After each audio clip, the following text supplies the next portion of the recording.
Ladies and gents, welcome back to another video. In front of me is a small package and inside of it is an iPhone 4S. This specific model is supposed to be running iOS 5. Let's get it opened up, see if that's the case, and find out what kind of condition our iPhone 4S is in.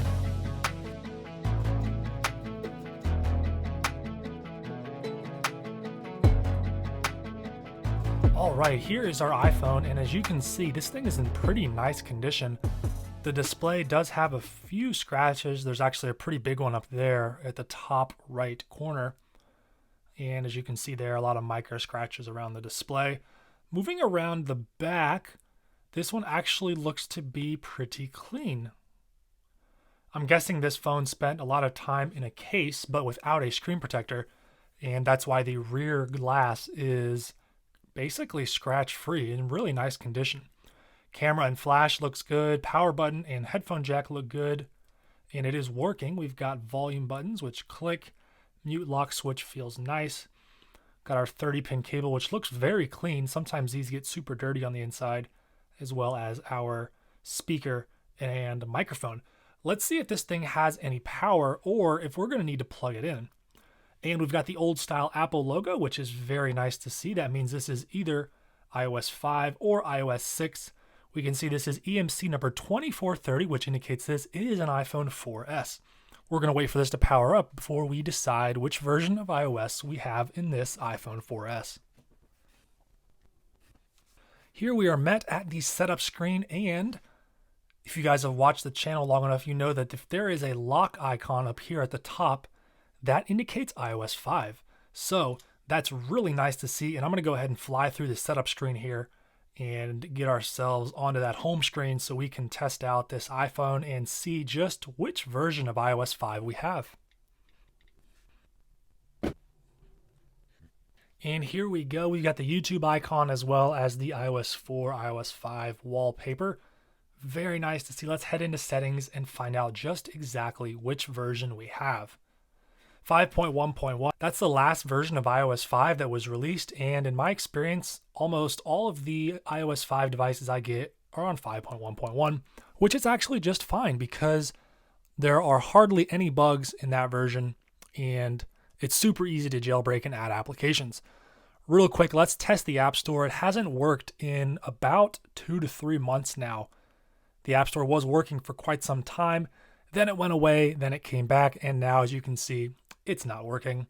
YouTube has not been working for many, many years on iOS 5, although that can be fixed with some tweaks and a jailbreak. So let's talk about the iPhone 4S. This one's in beautiful condition, and the 4S was launched late 2011. If I'm remembering correctly, this was the first iPhone that Tim Cook announced at a keynote. Prior to that, all the iPhones were announced by Steve Jobs, and he eventually became ill and stepped away, and Tim Cook took his place, and the rest is history. But the 4S launched with the same design as the iPhone 4, literally identical. It's almost impossible to tell them apart if you're not looking at the little details such as the numbers there on the back. But that is not the full story. The internals got a huge upgrade from the iPhone 4. The iPhone 4S shipped with the first dual-core processor in an iPhone. So this was the A5 chip, and it was significantly faster than the iPhone 4, which had the A4 chip. This was a dual-core processor clocked at 1 gigahertz, although I believe the iPhone 4S was only at 800 megahertz, as you can see there. And let's see what website this is. Looks like it's saying 73% faster than the iPhone 4, and I do believe that. The A5 chip was way ahead of its time, and had it not been for the half gigabyte of RAM that this iPhone had, I think it would have gotten more updates further than iOS 9, which is where this iPhone finishes its support. It launched with iOS 5, would get updates to 6, 7, 8, and 9. iOS 9 is really slow on the 4S, but iOS 6 and 7 are pretty quick, and iOS 8's kind of in between. It's a fantastic device. It was the first iPhone to feature 4G cellular connectivity. So the iPhone 4, despite its name, was limited to 3G. It was not until the iPhone 4S here in 2011 came out that we got 4G support which was significantly faster than 3G. The iPhone 4S also features an improved camera. We now have 8 megapixels to shoot photos and capture video with, taking very nice photos as well as HD video. I don't know if it's 1080p. It might be. I'm not 100% sure about that. The 0.3 megapixel front camera is the same as you would find on the iPhone 4. Of course, we can't talk about the 4S without mentioning Siri. What was the score of the Super Bowl in 2015? I can do that if you update to the latest version of iOS. Oh, Siri's trying to be sneaky. We're not going to do that. What was the score of this year's Super Bowl? I can do that if you update to the latest version of iOS. Okay, so iOS 5 Siri is not doing very well. We'll try one more time. Remind me in 1 hour to upload the iPhone 4S video to YouTube. Okay, I'll remind you. There we go. Siri is good for something. At the time, Siri was a game changer. There was no other phone that had this level of a complex voice assistant.